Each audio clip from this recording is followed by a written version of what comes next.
Hello, welcome to my video.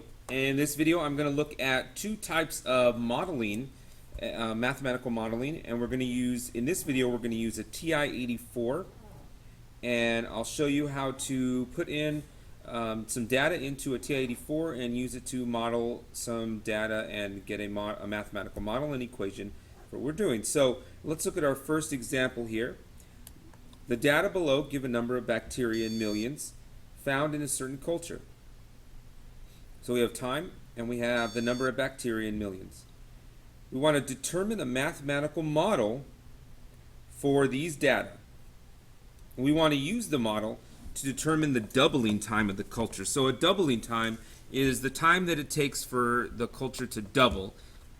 So every so often it's going to double the amount of bacteria that's in the culture. So let's take a look at our 84. So what we're going to do is, and let me go ahead and I forgot to clear all my lists here. So let me clear my list. What we're going to do is we're going to go to Stat and Edit. And this will give us our lists, List 1 and List 2. We're going to enter in our time into List 1. So we're going to just 0, enter, 2, enter, and 4. Then we're going to go over to our list 2 and enter in the number of bacteria. All right, once we have entered in the number of bacteria and the number of time, the time in hours, we're going to quit out of this. We're going to go into our stat plot. So second y equals. We want to turn our plot on, so make sure it's turned on. And we want to have this one here. This will give us a scatter plot. Our x list is going to be L1. Our y list is L2 because this was our time and this was our bacteria. And I like to use that little mark, so I'm just going to scroll down. Everything's great. Then I'm going to go to zoom and zoom stat. So zoom 9 is zoom stat. That gives us a picture that we want of our data. Now I accidentally have some things in my calculator still. Okay, so here we have a picture of our data, and this looks like an exponential growth. So we're going to use an exponential growth model, and to find that model, we're going to go ahead and quit. Then from our main screen, we're going to hit we're going to hit Stat, and then we're going to go to Calc. And we're going to go down to EXPREG, meaning exponential regression. We're going to click exponential regression, and we're going to get this screen here. If you have an 83 or an older version with a different operating system, you're just going to have EXPREG. So here we want list 1 to be our X list, X2 to be our Y list. And we want to store this in our first graph equation, so y1. To get to there, we're going to hit vars, y variables, function, y1. And there we go. Okay, hit enter and say calculate. And if you noticed here, it said exp, let's see if I can write this here. It said expreg. That's what you have if you have an older operating system. expreg, and then you have to put list 1, comma, list 2, comma, y1. And this will give you your exponential regression. It'll give you all this stuff, and then you'll be able to put it in y1. Okay. So then we're going to write the equation that's given right here. So our mathematical model is going to be y equals 4.78 times 1.77 raised to the x power. Make sure you realize that your y variable is bacteria and your x variable is your time in hours. Okay, we can see this on the graph if we go back to graph. And we should have a nice smooth curve here. So here's our graph. If we go to y equals, it gives us our equation, our formula here. It's got all kinds of decimals here, so you can see that it gives us our formula. Now, if we want to determine so that's pretty much it. That's how you find your regression equation. So that's how we find the equation in the calculator. We want to use the model to determine the doubling time of the culture. So what this means is that we want to know when this is going to double. Now, for any mathematical model that we're using for an exponential, the basic function for an exponential mathematical model is y equals y sub 0 a to the x. And y sub 0 is the initial population.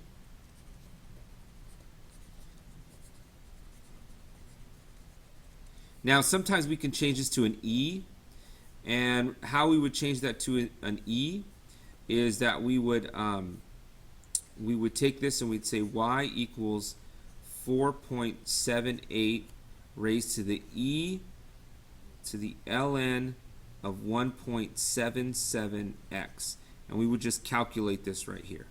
All right. So you sometimes see this in many books as y equals y sub 0 e to the kx, and what that means here is that this y sub 0 is still the initial population. So in either one, your y sub 0 is the initial population. So if this is our model and we want to know how long it's going to take to double, then this right here, 4.78, is our initial population. We want to know when is this, what x value is this thing going to be twice as much as that. So I would just put y as 2 times 4.78 equals 4.78 times 1.77 to the x. Well, notice here that if you're solving this, you're going to divide this over here, and this is pretty much going to divide out, and we're going to have 2 equals 1.77x. You remember to solve this, you can take the log of both sides. So I'm going to take the natural log, actually. So I'm going to have ln of 2 equals x times the ln of 1.77. And then I'm going to divide 1.77 over, so I'm going to have x equals ln of 2 over ln of 1.77. And then this is going to be my answer. Let's go ahead and take a look at what that's going to be. Take our calculator out, and we'll have ln of 2 divided by ln of 1.77, and we get 1.2. So it takes about 1.2 hours for this to double, and we can kind of see that, 5, 8, 15. So 5 to go from 5 to 10, it's got to be somewhere in here, and it turns out to be 1.2. Okay, so that's how we do a mathematical model for exponential. And my next example, I will look at a logistic model. All right, now for my next problem, we have a certain type of moss is growing in a pond. The following is a table of the number of days and amount of area and moss in the pond. Create a model to represent the area of the moss versus the number of days it is in the pond. So this time, let's go ahead and take a look at our calculator again, and let's enter in the data. So I'm going to assume that you can go back, take a look at how to enter in data. Remember, it's stat edit, and then enter in your data here. And I'm going to actually come back when I have all my data inputted.